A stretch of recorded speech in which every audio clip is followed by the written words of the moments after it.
বাবা গেল, দাদা গেল,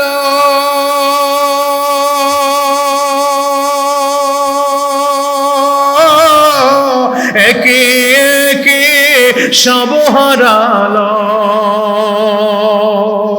তবু কি তোর থাকিবে না হুঁশ, তবু কি তোর হইবে না হুঁশ, শুনবি না তুই কারো মানা।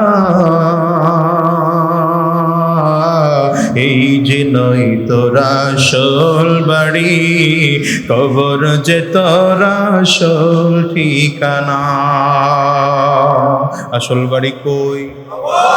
জোরে বলেন, আর একটু আওয়াজ করে বলেন। এই দুনিয়ায় ফেরাউন ছিল, নমরুদ ছিল, কারুন ছিল, সাদ্দাত ছিল, হামান ছিল, আবু জাহাল, আবু লাহাব, উতবা, শায়বা। এরা ভালো মানুষ ছিল না, খারাপ মানুষ ছিল? এরা দুনিয়া আছে না দুনিয়ার থেকে চলে গেছে? আবার ভিন্ন দিকে আদম আলা নবিয়িনা আলাইহিস সালাতু ওয়াস সালাম, হযরতে মূসা আলাইহিস সালাতু ওয়াস সালাম, হযরতে ঈসা আলাইহিস সালাতু ওয়াস সালাম, পয়গম্বর আইয়ুব আলাইহিস সালাতু ওয়াস সালাম, পয়গম্বর ইব্রাহিম আলাইহিস সালাতু ওয়াস সালাম, পয়গম্বর ইসমাঈল আলাইহিস সালাতু ওয়াস সালাম, পয়গম্বর ইসহাক আলাইহিস সালাতু ওয়াস সালাম। এরা ভালো মানুষ ছিলেন না খারাপ মানুষ ছিলেন? এরাও দুনিয়া আছে না দুনিয়ার থেকে চলে গেছে?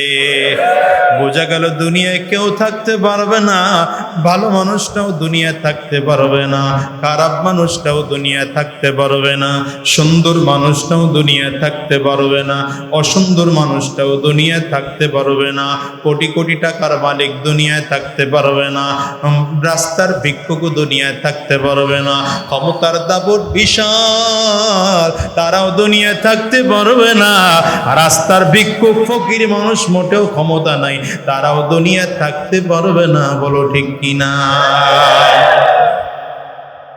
সব যাবে। বাহলুল ডাক দেয়, বাদশাহ আপনি ভালো করেই জানেন দুনিয়াটা আসল ঠিকানা নয়, ওই রাজপ্রাসাদটা আপনার জন্য অস্থায়ী ঠিকানা, স্থায়ী ঠিকানা আপনার জন্য কবর। তারপরও আপনি কবরস্থানে আসতে চান না, আপনি রাজপ্রাসাদে থাকেন। আমি তো দেখি দুনিয়া আমার আসল ঠিকানা নয়, এই জন্য আগের থেকে এইসব কবরস্থানে বসে আছি। এবার বলেন বাদশাহ পাগল আমি না পাগল আপনি? यहाँ हम सब मुसाफिर है, वही आखिर ठिकाना, कोई आगे रवाना है, कोई पीछे रवाना। এই জন্য রে মুসলমান, যারা আখিরাতের পেছনে দৌড়ায় তারা অরিজিনাল ভালো মানুষ, তারা সত্যিকার বুদ্ধিমান মানুষ।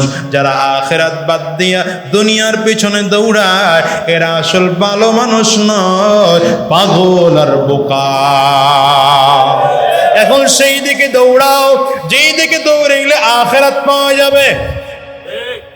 বেশি বেশি মসজিদে দৌড়াও, বেশি বেশি মাদ্রাসায় দৌড়াও, আলেমদের সাথে সম্পর্ক লাগাও, কোরআন ওয়ালাদের সাথে সম্পর্ক লাগাও, দিনদারদের সাথে সম্পর্ক লাগাও, মসজিদের মধ্যে বেশি বেশি থাকো, যেই জায়গায় গুনাহ হয় ওই জায়গার ধারে কাছেও যাইও না। এখন নাকি আবার গুনাহমুক্ত সিনেমা লইছে, নাউজুবিল্লাহর পাওয়ারে। তাইলে ঠিকই আছে, নাউজুবিল্লাহর পাওয়ার যদি এই হয় তাইলে তারা গুনাহমুক্ত সিনেমা বানায়, এই ভালো করছে আপনাকে। জোরে বলেন, আরো জোরে চিল্লায় বলেন নাউজুবিল্লাহ। সিনেমা হলে সিনেমা দেখলে নাকি গুনাহ হবে না, আবার রোজও ঠিক থাকবে নাকি? আজীব এক ব্যাপার। আমি জানি না ছবিটার মধ্যে কি আছে, আমরা হুজুর মানুষ তো খবর টবর রাখি না, আপনারা তো এই খবর টবর রাখেন ভালো। তবে সিনেমার ছবির মধ্যে আমরা যা বুঝি বা যা শুনি সেটা হলো ছেলে আর মেয়েদের অবৈধ মেলামেশাটাই সবচেয়ে বড় বিষয়। কি কথা বলেন না কেন? হায় হায় হায় হায়, ছেলে আর মেয়েদের অবৈধ মেলামেশা দেখার পরেও যদি আপনার ওযু থাকে আর গুনাহ না হয়, তাইলে এই জাতির গুনাহ কবে হবে, কেমনে হবে জানি না। পবিত্র সিনেমা, হ্যাঁ, নাউজুবিল্লাহ, আওয়াজ করে চিল্লায় বলেন মিয়া। দেখলাম সোশ্যাল মিডিয়ার কল্যাণে তো এখন অনেক কিছু দেখা সহজ হয়। কান্না করতেছি আর আইসা বলতেছি এমন সিনেমা আমরা বানাইছি, এই সিনেমার মধ্যে আর কোনো ভুল নাই, এই সিনেমা কি নাই, এই সিনেমার মধ্যে আর কোনো পাপ নাই, এই সিনেমা দেখলে পাপ হবে না। নাউজুবিল্লাহ, আওয়াজ করে চিল্লায় বলো। কিয়ামতের সবচেয়ে বড় আলামত হলো মানুষ গুনাহকে গুনাহই মনে করবে না, গুনাহকে গুনাহ মনে করবে না। এখন গুনাহের নাম দিছে সোশ্যাল, সামাজিকতা। গুনাহের নাম কি হইছে? সামাজিকতা। গুনাহের নাম স্টাইল। কি কথা বলেন না কেন? এই জুয়ানেরা কথা কস না কেন? তোরা কি হইছে? তখন দাড়ি কামাইছে, দাড়ি কামাইছ কেন? রাখার বয়স হয় না, স্টাইল। দাড়ি রাখার বয়স হয়েছে কি হয় না আপনি নির্ধারণ করবেন না আপনাকে যিনি বানাইছেন তিনি নির্ধারণ করবেন? আলোচনাটা লম্বা হইতে পারে, অসুবিধা নাই, হ্যাঁ? এই বলেন, দাড়ি রাখার বয়স আপনি নির্ধারণ করবেন না আমার আল্লাহ নির্ধারণ করবেন? আপনার যতদিন দাড়ির বয়স হয় নাই আল্লাহ তাআলা ততদিন দাড়ি দেন নাই। কি কথা বলেন না? এই যে ছোট্ট বাচ্চা বৈশা আছে, ও যদি সারাদিন দাড়ি ধরে টানে ওর দাড়ি উঠবে? আর আপনি যদি প্লাস্টিকের সার্জারি লাগান, কি কথা বলেন না কেন? আপনি যদি উপরে স্টিল দিয়ে বাধাই করেন দাড়ি উঠতে দেব না, উঠবে না? উঠবে না? তো দাড়ি রাখার আপনার বয়স হইছে পড়েই তো আল্লাহ তাআলা আপনার দাড়ি দিছে। এখন আপনি নতুন স্টাইল তৈরি করছেন, দাড়ি রাখলে স্টাইল নষ্ট হবে, বুড়া বুড়া লাগে, ইয়াং দেখা যায় না।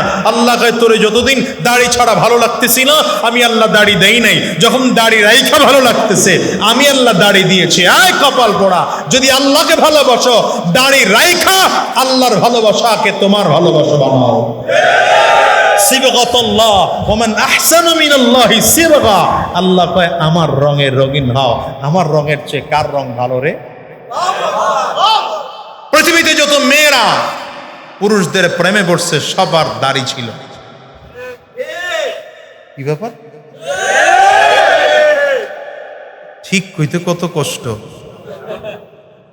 হযরত ইউসুফ আলাইহিস সালামের প্রেমে পড়ছিল কে? খবর নাই আপনাদের? হযরত ইউসুফ আলাইহিস সালামের দাড়ি ছিল না? ছিল না? হায় হায় হায়, আল্লাহ কি বুঝেন আপনি? কি বুঝেন? এগুলোর কে সমাজ শিখাইছে? নোংরামি এখন সামাজিকতা হয়েছে সমাজের মধ্যে, নোংরামি এখন সামাজিকতা হয়ে গেছে। মহিলা একটা রাস্তা বের হয়ে কয় আমি পোশাক যেমনে মনে চায় তেমনে পরবো, আপনি আমার দিকে তাকাবেন কেন? চিন্তা করতে পারেন এগুলো মানুষের কথা? এগুলো জানোয়ারের কথা, এগুলো মানুষের কথা হতে পারে না।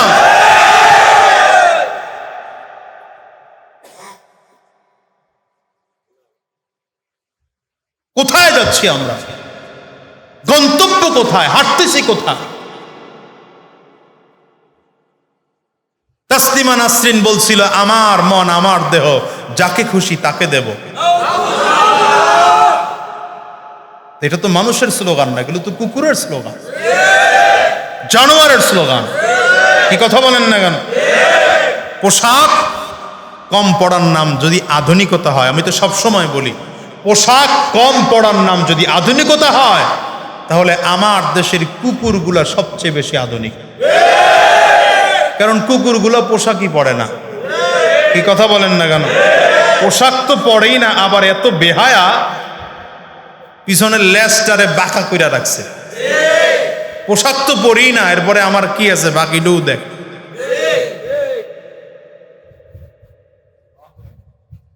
জাতি এখন এই হয়ে গেছে, পোশাকের মধ্যে যত কমানো যায় কাটতে কাটতে কাটতে কাটতে একটা সময় আপনারা মুরব্বী যারা আছেন আপনাদের মহিলারা 12 হাত শাড়ি পরতো। 12 হাত শাড়ি দিয়েছে, সব খালি এই জায়গায় পেঁচাই পেঁচাই ধুয়ে দিবেন আর উপরে কিচ্ছু থাকবে না। এই জন্য 12 হাত শাড়ি একজন মহিলাকে কেন দিছেন? পুরুষের চেয়ে একজন মহিলার সতর বেশি, ওর ঢাকতে, শরীরটা ঢাকতে কাপড়টা বড় লাগবে। কি কথা বলেন না কেন? এরপরেও আমাদের মা বোনরা পোশাক পরতো 12 হাত শাড়ি বাদ দিয়া ওই 5 পিস, যখন ছিল 5 পিস, 5 পিস বাদ দিয়ে একটু আধুনিকতার ছোঁয়া পায়া হইল 3 পিস, 3 পিস বাদ দিয়ে হইল 2 পিস, এখন বলে সব বাদ 1 পিস।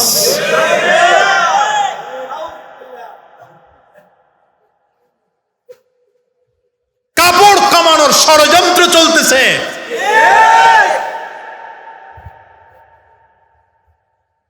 আবার কেউ কেউ এসে এয়ারপোর্টে নামে কয়, এদেশের কাপড়ের দাম তো হুজুররা বাড়িয়েছে। কাপড়ের দাম বলে আমরা বানাইছি। হ্যাঁ, এই আপনারা যারা জুব্বা পড়েন কত করে বানান কন্যা? না টোটাল কাপড় সহ কম 1000 টাকা। আর একটু ভালো কাপড় দিয়ে বানাইলে 1500, আরো একটু ভালো বানাইলে 2000, 2500, 3000-এর উপরে তো আর না। কি কথা বলেন না?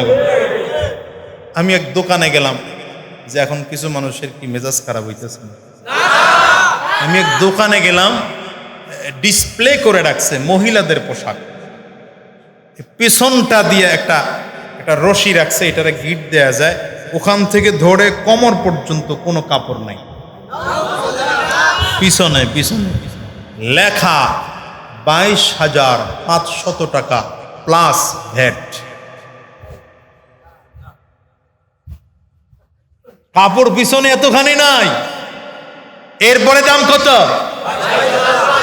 22,500 প্লাস আবার ভ্যাট আছে। এখন কোন দাম বাড়াইছি আমরা? কি কথা বলেন না কেন? আর সাইজটা দেখলাম, তাতে মনে হয় একজন মহিলা কাপড়টা পরলে হাঁটুর নিচে যাবে না। যতটুকু সাইজ দেখলাম তাতে হাঁটুর নিচে যাওয়ার কথা না। আমাদের এত বড় লম্বা জামা সর্বোচ্চ 3000-এ পাওয়া যায়। হ্যাঁ, 1000, 1500, 2000, 2500, 3000-এ পাওয়া যায়। আর তারপর এতটুকু কাপড়ের দাম হয় 22,500, এরপরে আবার ভ্যাটও দিতে হয়, তারপরেও পাওয়া যায় না। আরো কত দামি কাপড়ের দাম বাড়াইছি আমরা, কপাল পড়া যায়। তুমি রাস্তায় অশালীন পোশাক পরে চলবা, রাস্তায় অশ্লীল পোশাক পরে চলবা, আর যুবক তোমার দিকে তাকাবে না, ইফটিজিং করবে না, এটা হতেই পারে না। তুমি দেখো সমাজে কতজন বোরকাওয়ালি ধর্ষিতা হয়েছে, দেখো তুমি।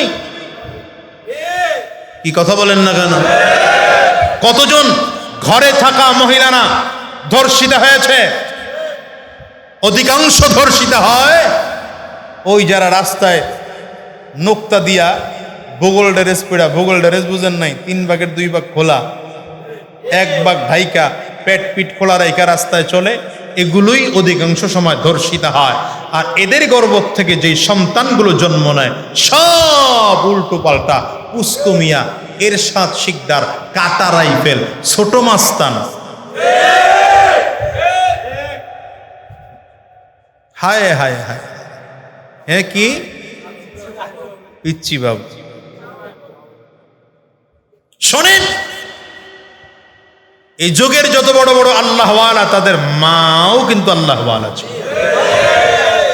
আমাকে ইসলামপুরী সাহেব বললেন মহিলারাও নাকি আছে, এই জন্য তাদের উদ্দেশ্যে 2-4টা কথা কওয়া দরকার। প্লাজো, এটা আবার কি?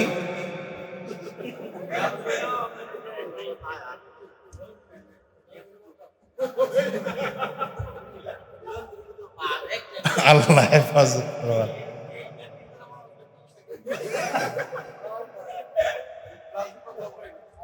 আল্লাহ হেফাজত করো, আল্লাহ হেফাজত। এগুলো অশ্লীলতা, নোংরামি, মানুষকে চরিত্রহীন করার ঘৃণ্য চক্রান্ত। আপনাদেরকে বুঝাইলেও বুঝবেন না। এই যে আমি বলতেছি না, এখানে এমন অনেক লোক আছে যাদের মেজাজ খারাপ হয়, এগুলো করার লেগে হুজুরে আনছি আমরা ডাক। কি করে এই ওয়াজ হইল? আল্লাহ, আরে হায় হায় হায় হায়, চরিত্র নষ্ট হয়ে গেছে। এই জন্য বলেছিলাম কিয়ামতের সবচেয়ে বড় আলামত হলো মানুষ গুনাহ করবে, গুনাহকে গুনাহ মনে করেই করবে না, গুনাহই মনে করে না।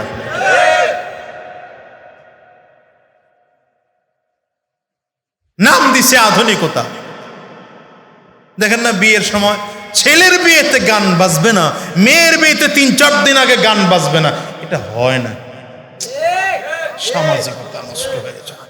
সামাজিকতা আজীব এক ব্যাপার।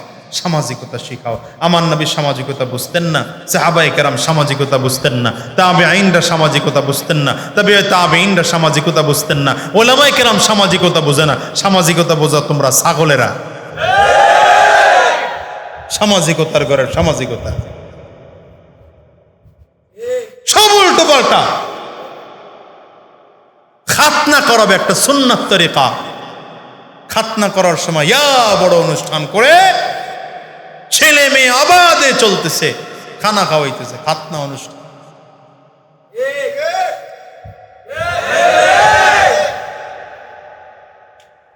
হায় হায়।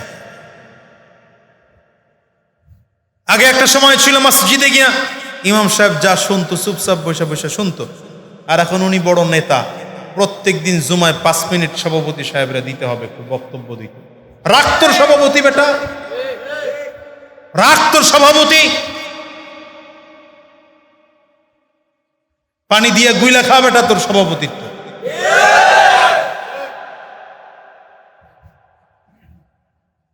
মসজিদে ঢুকছেন তো সবচেয়ে বড় ইমাম হলো, সবচেয়ে বড় নেতা হলো ইমাম। তোমার যদি তো খাহেশ থাকে মাদ্রাসায় 12-14 বছর পইড়া এরপরে আসো, জানাজা পড়াইতে পারে পারে তো। আমি তো বলি যে যারা যেই নামাজের কেরাত জোরে পড়া লাগে না সবাই পারে। জোহরের নামাজের ইমামতি কি কথা কন না, আসরের নামাজের ইমামতি সবাই পারে, কিন্তু মাগরিবে এশা আর ফজরে ইমামতি দিলে বোঝা যায় কার ঠেলা খুব দূর। কথা বলেন না কেন? এশার নামাজের ইমামতি দিলে সামনে তাকায় দেখবে মসজিদের সামনের বেড়া ফাঁকা আছে না খোলা আছে। জানা যায় তো কেরাত জোরে জোরে পড়া লাগে না, সবাই পড়ে, খালি 4 তাকবীর দিয়ে, তাও মাঝে মাঝে 6টা দিয়ে লাই। রাগ করতেছেন বাজান? রাগ করেন না, রাগ করেন না, রাগ করেন না। এই কথাগুলো বলার লোক দিন দিন চলে যাইতেছে। বড়রা গেছে এই জন্য আমরা বলতেছি, এক সময় আমরাও চলে যাব। এই কথাগুলো একটা সময় শায়খুল হাদিস আল্লামা আজিজুল হক বলতেন, এই কথাগুলো এক সময় আল্লামা শাহ আহমদ শফি বলতেন, এই কথাগুলো একটা সময় আল্লামা জুনায়েদ বাবুনগরী বলতেন, এই কথাগুলো একটা সময় কালমান কুতুবুল আলম সৈয়দ ফজলুল করিম রহমতুল্লাহ আলাইহি বলতেন।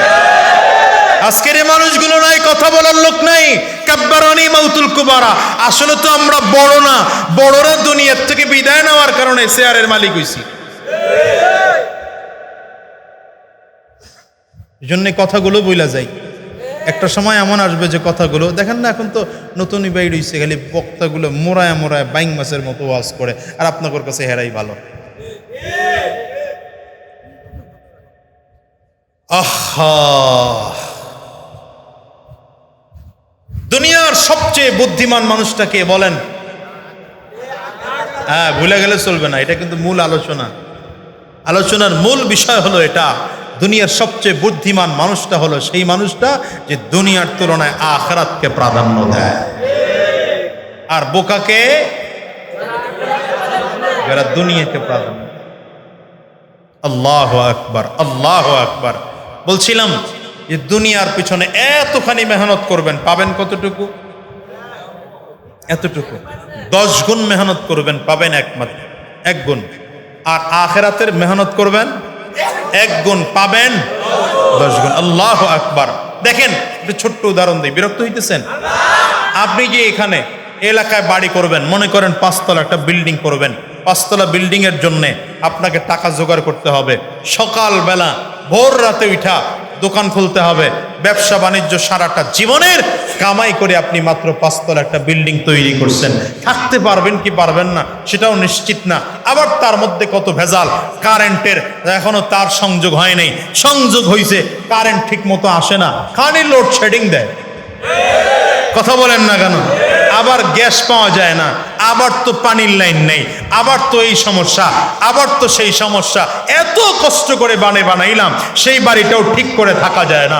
আল্লাহ বলেন, গোলাম রে এত কষ্ট করা লাগবে না, তুই এক কাজ কর, তুই আমি আল্লাহকে সময় দিবি, প্রতি ওয়াক্তে 20 মিনিট, 5 ওয়াক্তে মিলায়া মোট 100 মিনিট ধরেন, আপনি আরো বাড়াইয়া যদি ধরেন সর্বোচ্চ 2 ঘন্টা সময় দিবা, ব্যবসা করবা আমি আল্লাহর পদ্ধতি অনুযায়ী করো, রাসূলের তরিকা অনুযায়ী করো, চাকরি করবা রাসূলের তরিকা অনুযায়ী করো, এই কাজগুলো যদি তুমি চলতে পারো, হালালকে হালাল মাইনা হারামকে হারাম মেনে যদি চলতে পারো, দুনিয়ায় কাজ করবা, কষ্ট করবা কম, কিন্তু আমি আল্লাহ তাআলা তোমাকে যে জান্নাত দেব, জান্নাতের একটা ইট হবে স্বর্ণের, একটা হবে রূপার, একটা হবে মণিমুক্তার, একটা জবরদস্ত পাথরের, একটা ইয়াকুত পাথরের। জান্নাতের গাঁথনিগুলো বালু আর সিমেন্ট হবে না, মিশক আর আম্বার হবে, নিজের ফলর হবে জাফরানের ফলর। আরো জোরে চিল্লায়া বলেন না সুবহানাল্লাহ। আল্লাহ তাআলা বিনোদন দেওয়ার জন্য মাঝে মাঝে সমুদ্র সৈকতে যায়, বিনোদন করার জন্য। আল্লাহ বলেন, আমি আল্লাহ তাআলা তোদের জন্য সমুদ্র সৈকত রাখছি, একটার নাম হলো বাইদাখ, একটার নাম বাইদাজ। দুইটা সমুদ্র সৈকত থাকবে জান্নাতের মধ্যে। সমুদ্রগুলো কেমন হবে? আমার নবী বলেন, সমুদ্রের পাড়ে গাছ থাকবে, গাছগুলো স্বর্ণের গাছ হবে। বডিগুলো কিসের হবে? কথা বলেন। বডিগুলো কিসের হবে? স্বর্ণের বডি। গাছের পাতাগুলো হবে সবুজ পাতা, এর মধ্যে বিভিন্ন ধরনের ফল থাকবে। বাগানটা পার হয়ে সামনে গেলেই দেখবে সেই বিশাল এক সাগরের পানি এত পরিষ্কার, উপর থেকে নিচ পর্যন্ত ক্লিয়ার দেখা যায়। সকালবেলা এক বাজার বসবে, বিকালবেলা আরেক বাজার বসবে। সমুদ্র সৈকতের সকালবেলার মজা একরকম, বিকালবেলার মজা আরেক রকম। কক্সবাজারের বিকালবেলার মজা একরকম, সকালবেলার মজা আর এক রকম। কুয়াকাটাতে গেলে দেখবেন সকালবেলায় সূর্য উঠা দেখা যায়, আবার কুয়াকাটার আরেক সাইডে গেলে বিকালবেলা সূর্য ডুবা দেখা যায়। মজাটা এক এক সময়টা এক এক রকম। আল্লাহ তাআলা বলেন, শুধু এটাই না, ওই বাজার থেকে মানুষের নতুন পছন্দ। এই যে এক বিয়েতে হয় না, মানুষের দ্বিতীয়টা দরকার। আল্লাহ তাআলা বলেন, তুই এক বিয়ে করতে ভালো লাগে না, দ্বিতীয়টা কর। যদি তাও হয় না, 3 নম্বরটা কর। তাও হয় না, 4টা বিয়ে কর। তা উল্টা রাস্তায় হাঁটিস না। জান্নাতের মধ্যে আল্লাহ তাআলা নতুন হুর দিয়া আপনাকে আমাকে পুরস্কৃত করবেন জান্নাতের মধ্যে। বাইদাজ আর বাইদাখ। আরে মিয়া, কক্সবাজার গিয়া, কুয়াকাটা গিয়া বহুত, তো ওই যে কি বলে জানো, বড় বড় বানায় রাখে না এমনি করে সমুদ্রের পাড়ে তাকায় দেখে, আরে ঘরের বউটা কি কাইল্লা পেতনি, ম্যাডাম কি জিনিস, নাউজুবিল্লাহ, একজনের মুখ দিয়েও বেরোল। দেখছো বহুত, জীবনের অনেক ক্রাশ খাইছ, খায় না ক্রাশ? যুবকরা এখন ক্রাশ খায়। খাওয়ার জিনিস নাম শুনছেন? হ্যাঁ, আগে শুনতাম ভাত খায়, পোলাও খায়, গোশত খায়, ফল ফ্রুট খায়, এখন ক্রাশও খায়। এই কই যায়? এটা কি ক্রাশের লোক নাকি?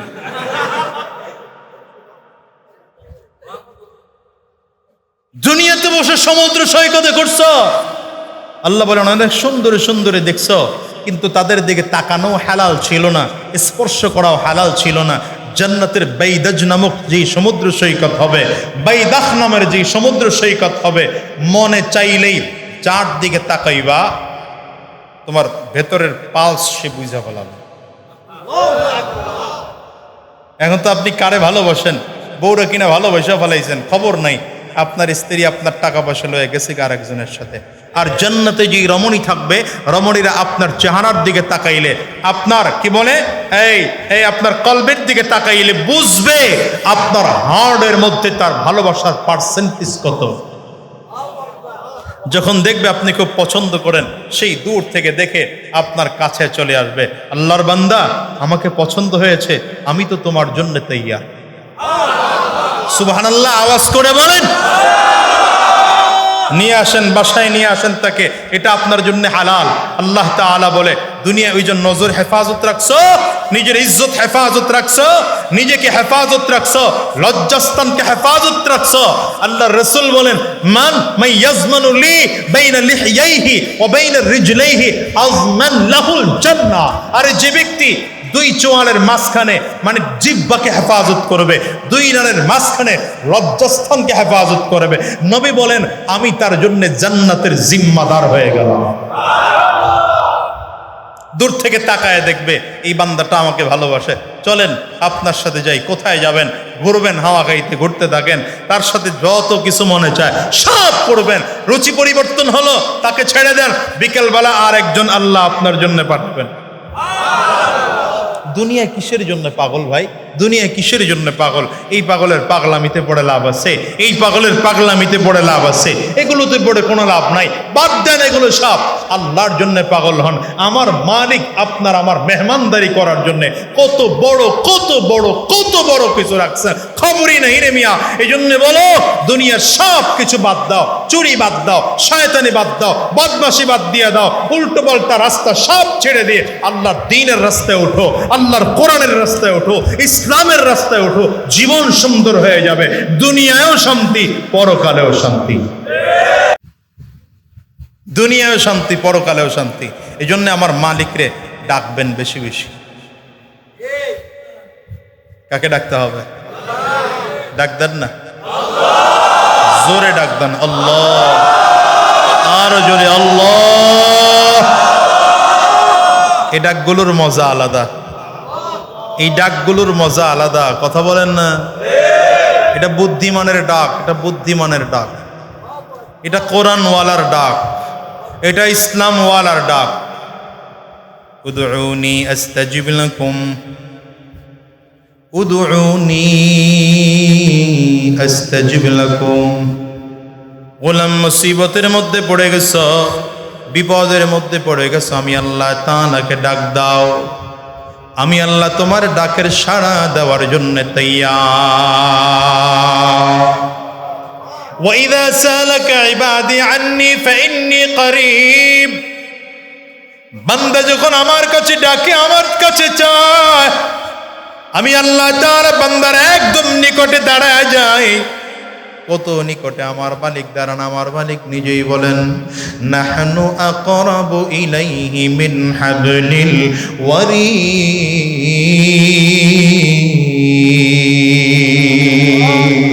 আমি আল্লাহ তাআলা তোমার ঘরের সার রগের চৌক আছে। তুমি মনে করতে পারো আমি আল্লাহ অনেক দূরে, না না না না, আমি আল্লাহ তাআলা তোমার সার রগের চৌক আছে। এরে বান্দা ডাকার দরকার হয়, আমি আল্লাহ তাআলাকে ডাক দাও। যদি আমি আল্লাহ তাআলাকে ডাইকা ফেরাউন আমাকে পায়, তুমি তো আমার গোলাম, তুমি যদি আমি আল্লাহকে ডাক দাও, আমি আল্লাহ তোমার ডাকের সাড়া না দিয়া পারি না। ওই ফেরাউনের ডাকেও তো আমার আল্লাহ তাআলা জবাব দিয়েছেন। কার ডাকে জবাব দিয়েছেন? ফেরাউনের ডাকে আমার আল্লাহ তাআলা জবাব দিয়েছেন। সে তো ইমানদার নয়, আপনি আর আমি তো ইমানদার। ইমানদার হয়ে যদি আল্লাহকে ডাক দেই, আমার মালিক কিন্তু কখনো ডাকের সাড়া না দিয়ে পারবেন না। বরঞ্চ প্রতি রাতে আমার আল্লাহ তাআলা প্রথম আসমানে আইসা বান্দারে ডাকে, এ বান্দা কে আছো মুসিবতের মধ্যে, আমি আল্লাহরে বল, আমি আল্লাহ তোর সব মুসিবত দূর করে দেব। এমন মালিক কই পাইবা, কই পাইবা যেই মালিক তোমাকে আলাদা আলাদা করে ডাকে। পৃথিবীর প্রধানমন্ত্রী তোমারে ডাকবে না, পৃথিবীর কোনো প্রেসিডেন্ট তোমাকে ডাকবে না, পৃথিবীর কোনো ক্ষমতাওয়ালা ডাকবে না। আমার আল্লাহ তাআলা তোমাকে আমাকে ডাক দেয়, বান্দা মুসিবতের মধ্যে আছো আমারে বল, আমি আল্লাহ তোর মুসিবত দূর করে দেব। রিজিকের অভাবের মধ্যে আছো, আমি আল্লাহরে বল, আমি আল্লাহ তোর রিজিকের অভাবগুলো দূর করে দেব। সমস্যার মধ্যে আছো, আমি আল্লাহর কাছে বল, আমি আল্লাহ সব সমস্যাগুলো দূর করে দেব। আমার মালিক এমন দয়াবান, যেখানে বৈশা ডাক দিবেন মালিক সেখানেই বৈশা শুনে। যেখানে বসে ডাক দিবেন মালিক সেখানে বৈশা শোনে। এই জন্য আশিকগুলো আর কোথাও যায় না, আশিকগুলো মালিকের কথা যেখানেই শুনে দৌড়াইয়া সেখানেই চলে যায়। ঠিক কিনা বলো? হ্যাঁ মুসলমান, পাগল হও তো মালিকের পাগল হও, আল্লাহর পাগল হও, পাগল হও আশিক হও তো আল্লাহ পাকের আশিক হও। ইসলাম যখন তোমার কাছে স্পষ্ট হয়ে যাবে, আর শয়তানি রাস্তায় চইল না, ইসলামটাকে গ্রহণ করে ফেল। সাহাবায়ে কেরামদের অবস্থা ছিল, সাহাবায়ে কেরামদের কাছে যখন ইসলাম স্পষ্ট হয়ে গেছে আর সামনে দেরি করেন নাই, সাথে সাথে কালিমা পড়ে মুসলমান হয়ে গেছেন। ওই ইহুদি বড় পণ্ডিত, তাওরীত কিতাবের বড় আলেম আব্দুল্লাহ ইবনে সালাম রাদিয়াল্লাহু আনহু আমার নবীকে একবার দুইবার বারবার করে প্রশ্ন করেছেন। সর্বশেষ আমার নবীকে পরীক্ষা করার জন্য 3টা প্রশ্ন নিয়ে আমার নবীর সামনে এসেছে। মুহাম্মদ, যদি আল্লাহ পাকের পয়গম্বর তুমি হও, আমার 3টা প্রশ্নের উত্তর তুমি দিয়ে দাও। আমার নবী বলেন, রে আব্দুল্লাহ, আমার কাছে কি প্রশ্ন করবা, কি জবাব হবে? কিছুক্ষণ আগে আমার আল্লাহ তাআলা জিবরিলের মাধ্যমে আমারে জানাইয়া দিছে।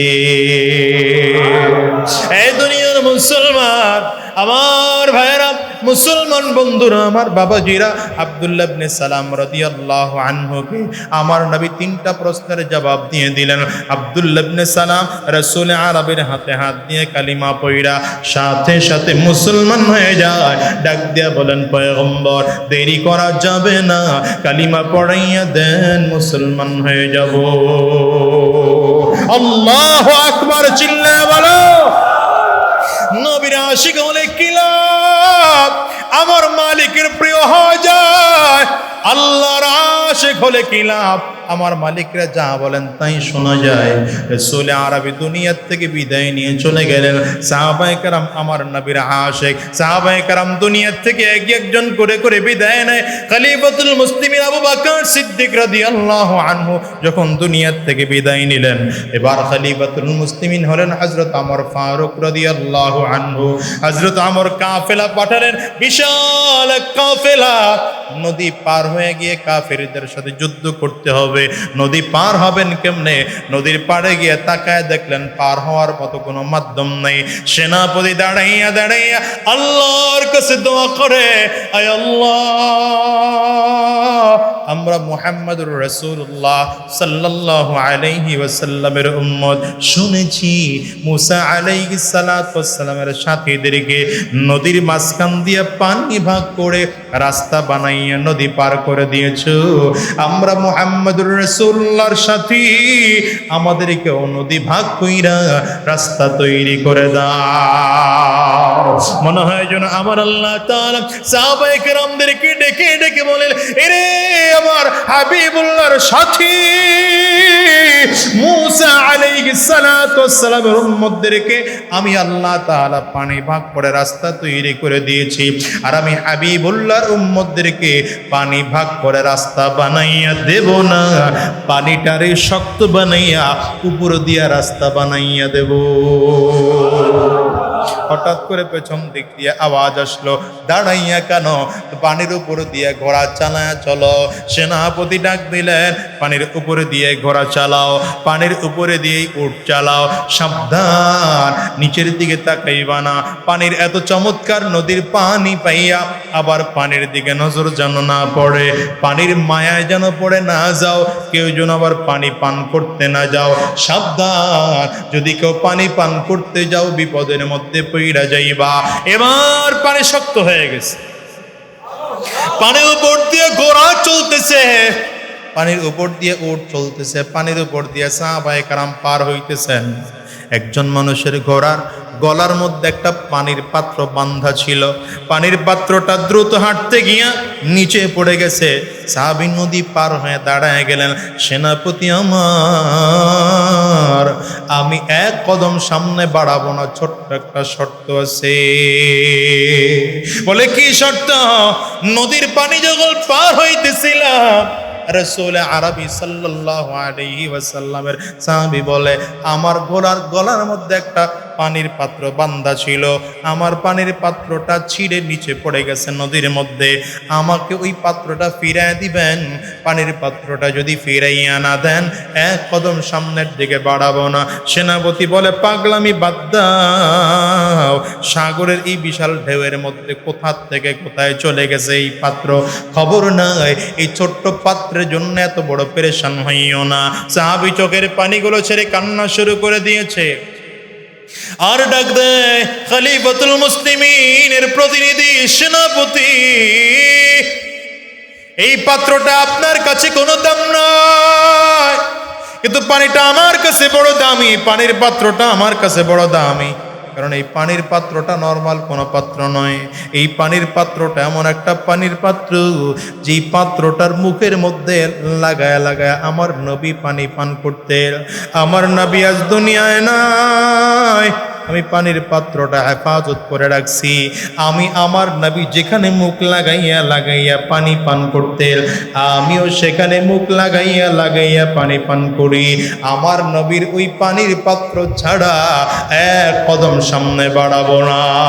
সেনাপতি পেরেশান হইয়া বেচैन হইয়া পানির মধ্যে আস্তে করে হাত দিয়া ডাক দেয়, আল্লাহর এমন কি মাখলুক কেউ কি নাই নবীর সাহাবীর পানির পাত্র ফিরাইয়া দিবা? একবার দুইবার করে তিনবার বললে, হঠাৎ করে তাকাইয়া দেখে একটা মাছ আইসা পানির পাত্র হাতের কাছে দিয়া যায়। আল্লাহু আকবার, চিল্লা বলো। মালিককে ডাকলে পাওয়া যায় কিনা, চিল্লা কও।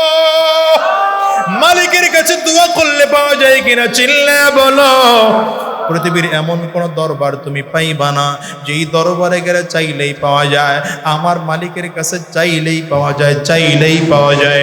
দুনিয়ায় যদি একটু নাও পাও, ধৈর্য ধারণ করো আর মালিকের অপেক্ষায় থাকো। কারণ হলো কিয়ামতের ময়দানে দেওয়ার জন্য আমার মালিক তোমারে প্রস্তুত করেন। কিয়ামতের ময়দানে একদল লোক থাকবে, যেই মানুষগুলোর অবস্থা বড় খারাপ, যেই মানুষগুলো কিয়ামতের ময়দানে শুধু দৌড়াবে, ওদিকে সূর্য থাকবে মাথার মোটম হাত উপরে, মাথার মগজগুলো সূর্যের তাপে টকবক টকবক করে ফুটতে থাকবে। মানুষগুলোর অবস্থা খারাপ হয়ে যাবে। কেউ ঘামের সাগরে হাবুডুবু খাইতে থাকবে, কারো কোমর পর্যন্ত ঘাম, কারো আবার হাঁটু পর্যন্ত ঘাম, কারো টাকনো গিরা পর্যন্ত ঘাম। ঘামের মধ্যে মানুষের অবস্থা বড় খারাপ হয়ে যাবে। ওদিকে আমার মালিক জালালিয়াত জব্বারিয়াত আর কাহ্হারিয়াতের কণ্ঠে ডাক দেয়, লিমানিল মুলকুল ইয়াউম, আজকের দিনের বাদশাহী কার? মালিকের সামনে সেদিন দাঁড়ায় কেউ কথা বলার সাহস পাবে না। একদল বান্দা এমন থাকবে, এই বান্দাগুলো পুরো ময়দানে মাহশারে দৌড়ায় আর শুধু চিল্লায় আর ডাক দেয়, আমার মালিক কই, আমার আল্লাহ কই। এই বান্দাগুলো শুধু চিল্লায় আর দৌড়ায়, আমার মালিক কই, আমার আল্লাহ কই। আমার মালিকের দুনিয়ায় পাওয়ার জন্য কত তালাশ করছি, মালিকের বুঝি আমি পাই নাই। আমার মালিক কই? আল্লাহ তাআলার বান্দাগুলো যখন ময়দানের মধ্যে এমনি করে দৌড়াইতে দৌড়াইতে পেরেশান হইয়া আল্লাহর আরশের পায়ের মধ্যে ট্যাক লাগাইয়া বিশ্রাম করবে, আল্লাহ তাআলা ফেরেশতাদেরকে বলবেন, ফেরেশতারা এতক্ষণ যেই বান্দাগুলো দৌড়াইতেছিল ওরা কই? ফেরেশতারা বলবে, আল্লাহ আপনার আরশের পায়ের মধ্যে ট্যাক লাগাইয়া বিশ্রাম করে। আল্লাহ তাআলা বলবেন, ওদেরকে ডাক দাও। আল্লাহ তাআলার ফেরেশতারা ডাক দিয়ে মালিকের সামনে হাজির করবেন। মালিক বলবেন, এতক্ষণ চিল্লাইতেছিলি কেন আর দৌড়াইতেছ কেন? বান্দাগুলো ডাক দিয়ে বলবে, আল্লাহ আমরা আপনারে পাওয়ার জন্য বড় মেহনত করছি। কোথায় মাহফিল হয় দৌড়ায় সেখানে চলে গেছি, কোথায় কোরআনের ইজতেমা হয় সেখানে দৌড়ায় চলে গেছি। আপনারে পাওয়ার জন্য ফজরের আজান শুই না ঘুমাইয়া থাকতে পারি নাই, আজান শুই না দৌড়ায় মসজিদে গেছি। মালিক না না, তোমার দেখা পাই নাই। আবার জোহরে গেছি না, তারপরেও তোমার দেখা পাই নাই। আসরে আবার গেছি মসজিদে, তোমার দেখা পাই নাই। মাগরিবে আবার গেছি, তোমার দেখা পাই নাই। ঈশান নামাজে আবার গেছি, তোমার দেখা পাই নাই। 5 ওয়াক্ত নামাজে তোমার দেখা না পাইয়া রাত্রিবেলায় চোখে ঘুম নাই। তাহাজ্জুদ নামাজের মধ্যে উঠা যায়, নামাজের মধ্যে দাঁড়াইয়া মালিক তোমারে খুঁজেছি, তুমি কই? না না, এত খোঁজার পরেও তোমারে পাই নাই। না পাইয়া কোথায় টঙ্গীর ইস্তেমার ময়দান, সেখানে চলে গেছি মালিক, সেখানেও গিয়া তোমারে পাই নাই। উজানের দরবারে চলে গেছি, তোমারে পাই নাই। চরমনের আল্লাহর কুতুবের দরবারে গিয়ে 3 দিন ময়দানে পয়রা ছিলাম, মালিক তুমি কই? বান্দাগুলো যখন এভাবে করে করে বারবার করে বলবে, আমার আল্লাহ তাআলা বলবেন, ফেরেশতারা তাড়াতাড়ি কর। আমার বান্দাগুলো আমি আল্লাহ তাআলা অনেক ঘুরাইছি, আমি আল্লাহ তাআলা ওদেরকে আর ঘুরাবো না। আমি আল্লাহর নূরের পর্দাগুলো একটা একটা করে সরাইয়া দে। আমার মালিক বলার সাথে সাথে আল্লাহর ফেরেশতারা নূরের পর্দাগুলো টাস টাস টাস টাস করে সরাইয়া দিবে। 70,000 নূরের পর্দাগুলো সরার সাথে সাথে বান্দাগুলো সরাসরি আমার মালিকের চেহারার দিকে তাকাইয়া থাকবে। এত মজা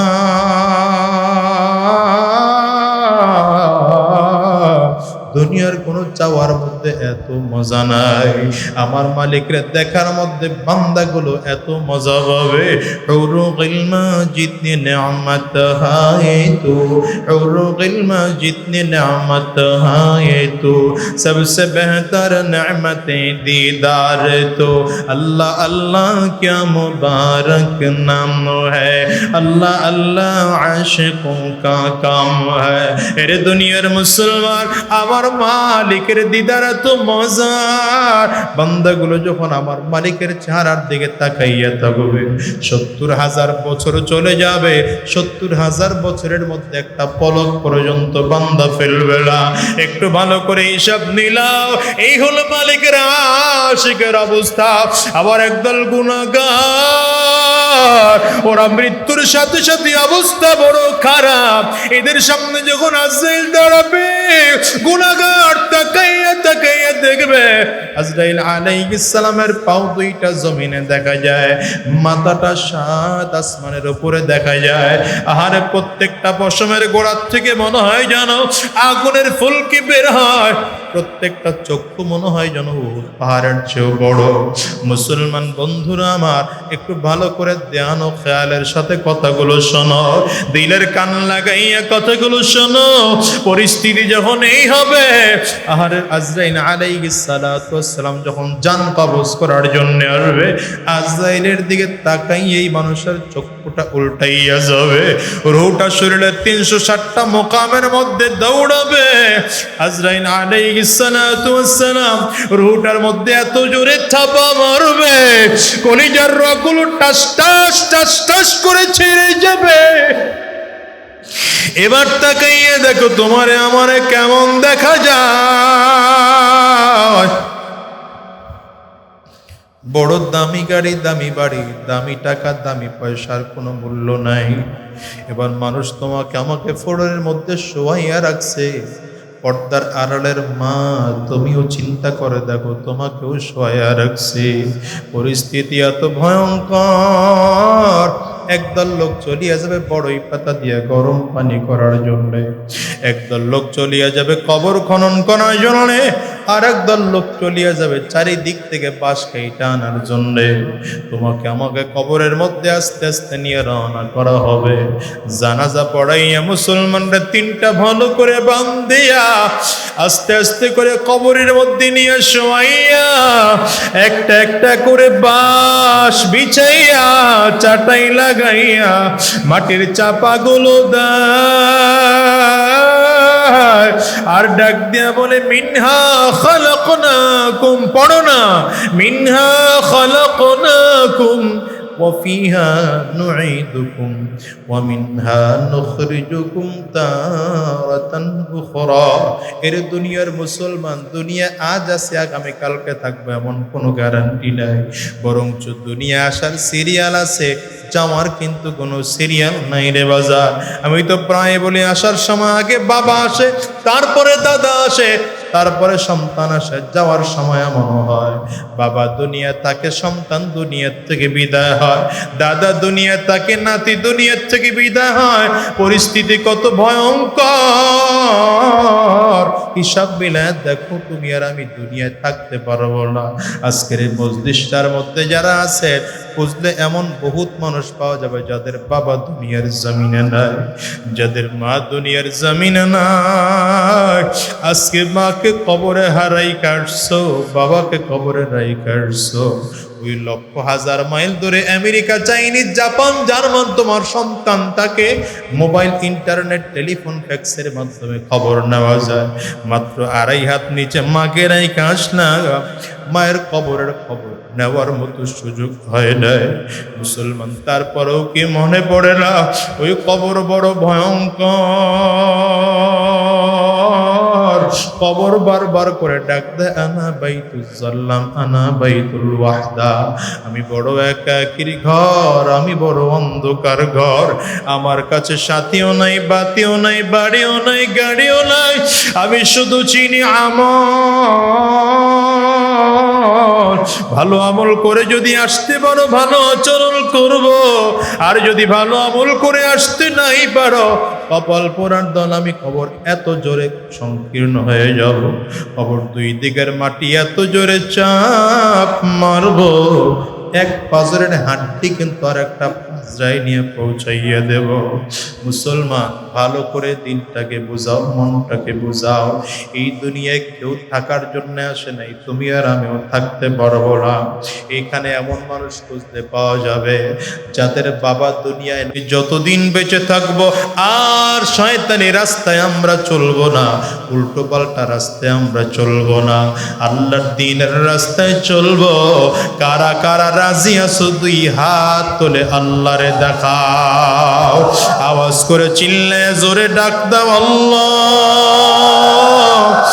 আরো জোরে ডাক দাও জোরে ডাক দাও জোরে ডাক দাও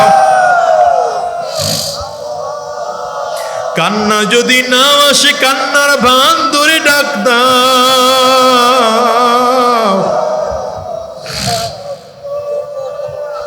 অনেক মানুষের মা নাই বাবা নাই আব্বা আম্মার কথা স্মরণ করে কান্দ পর্দার আড়ালের মা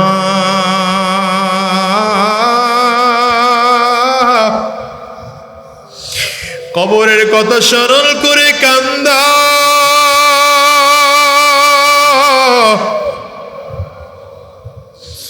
ও দয়ার মালিক ওয়াদা করলাম এক ওয়াক্ত নামাজ আমরা ছাড়ব না মালিক তোমার হুকুম ছাড়া একটা কদম আমরা নাড়াবো না আল্লাহ তুমি কবুল করে নাও কবুল করে নাও জবান খুলে আওয়াজ দিয়া বলো আমিন আরো জোরে জবান খুলে বলো আল্লাহুম্মা আমিন